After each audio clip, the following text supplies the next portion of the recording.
हिमाचल प्रदेश में बिजली उत्पादन करने वाली परियोजनाओं पर वाटर सेस लगाने के लिए गठित किए गए आयोग में जल्द ही अध्यक्ष सहित 4 सदस्यों की नियुक्तियां होगी। शनिवार को इस बाबत मुख्य सचिव प्रबोध सक्सेना की अध्यक्षता में आयोग के अध्यक्ष एवं सदस्यों की नियुक्तियों के लिए गठित सर्च कमेटी की बैठक हुई। बैठक में अध्यक्ष और सदस्यों के पदों के लिए आए आवेदनों पर चर्चा की गई। अब मुख्य सचिव प्रबोध सक्सेना मुख्यमंत्री सुक्खू के साथ चर्चा करने के बाद नियुक्तियों के आदेश जारी करेंगे। राजधानी शिमला के मिडल बाजार में बीते मंगलवार को शिव मंदिर के समीप हिमाचली रसोई रेस्टोरेंट के अंदर हुए धमाके के मामले में रविवार को एनएसजी कमांडो डॉग स्क्वाड के साथ घटनास्थल पर पहुंच गए हैं। धमाके में प्रभावित क्षेत्र और पूरे मॉल रोड को सील कर दिया गया है। एनएसजी कमांडो सुरक्षा पहलुओं को ध्यान में रखकर जांच कर रहे हैं। डॉग स्क्वाड भी प्रभावित क्षेत्र में छानबीन कर रहा है। स्थानीय पुलिस भी इस संबंध में पूछताछ कर रही है और हिमाचली रसोई रेस्टोरेंट के अंदर हुए धमाके में एक कारोबारी अवनीश सूद की मौत हो गई थी, जबकि 13 लोग घायल हुए थे। आज चंबा में मिंजर मेले का शुभारंभ राज्यपाल शिव प्रताप शुक्ल ने किया। इस अवसर पर राज्यपाल ने कहा कि हमारी समृद्ध लोक परंपराएं प्रगति और विकास में महत्वपूर्ण भूमिका निभा रही है। इन्हें भावी पीढ़ी के लिए संरक्षित करने के साथ साथ समाज में फैल रहे नशे के कारोबार पर भी जागरूकता बढ़ाने की आवश्यकता है। राज्यपाल ने चंबा के पारंपरिक कुंजड़ी मल्हार गीत के बीच ध्वजारोहण कर मिंजर मेले का औपचारिक उद्घाटन किया। इस वर्ष टमाटर की कम पैदावार के बावजूद कारोबार करीब 3 गुना से अधिक हुआ है। इस बार अभी तक टमाटर का आवक कम रही है, जबकि इसके दाम पिछले वर्ष के मुकाबले 10 गुना तक अधिक मिल रहे हैं। पिछले वर्ष सब्जी मंडी में जुलाई के मध्य तक करीब 2 लाख कैरेट पहुंची थी।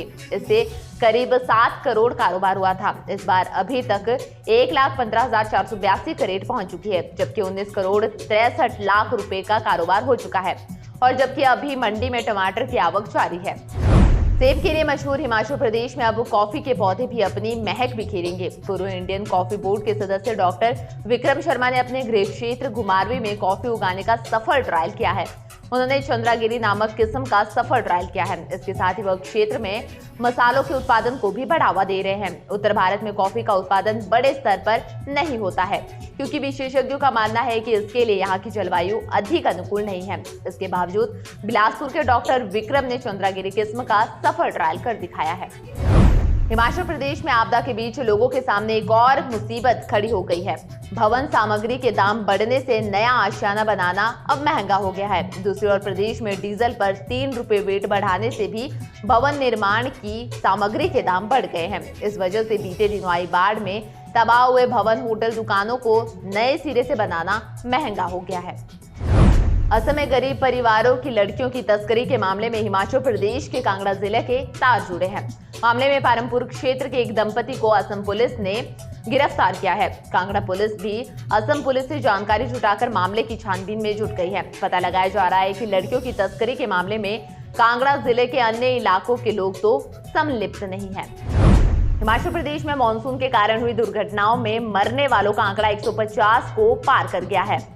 राज्य आपदा प्रबंधन प्राधिकरण की ओर से जारी रिपोर्ट के अनुसार प्रदेश में मानसून के कारण हुई दुर्घटनाओं में कुल 154 लोगों की मौत हो चुकी है। इसमें 42 मौतें केंद्र सरकार की ओर से अधिसूचित आपदा दुर्घटनाओं में हुई है। ये मौतें बाढ़ और भूस्खलन के कारण हुई है। वहीं 112 मौतें राज्य सरकार की ओर से अधिसूचित आपदा दुर्घटनाओं में हुई है। इसमें सड़क हादसे, आग लगने की घटनाएं, डूबने, पहाड़ी से गिरने, सांप के काटने और बिजली का करंट लगने से हुई है।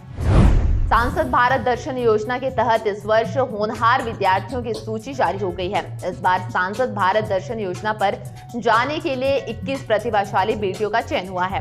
गौरतलब है कि अनुराग सिंह ठाकुर द्वारा क्षेत्र के विद्यार्थियों हेतु भारत भ्रमण की इस अनूठी पहल का ये दूसरा चरण है। छात्र छात्राएं 1 जून 2023 से ही वेबसाइट के माध्यम से इसके लिए आवेदन कर रहे थे। विद्यार्थियों की सहूलियत के लिए इस बार आवेदन करने के लिए विशेष रूप से एक QR कोड भी तैयार किया गया था। सांसद भारत दर्शन 2023 की घोषणा करते हुए केंद्रीय मंत्री अनुराग ठाकुर ने बताया था कि भारत दर्शन के पहले चरण की अपार सफलता के बाद अब दूसरा चरण करने का निर्णय लिया गया है।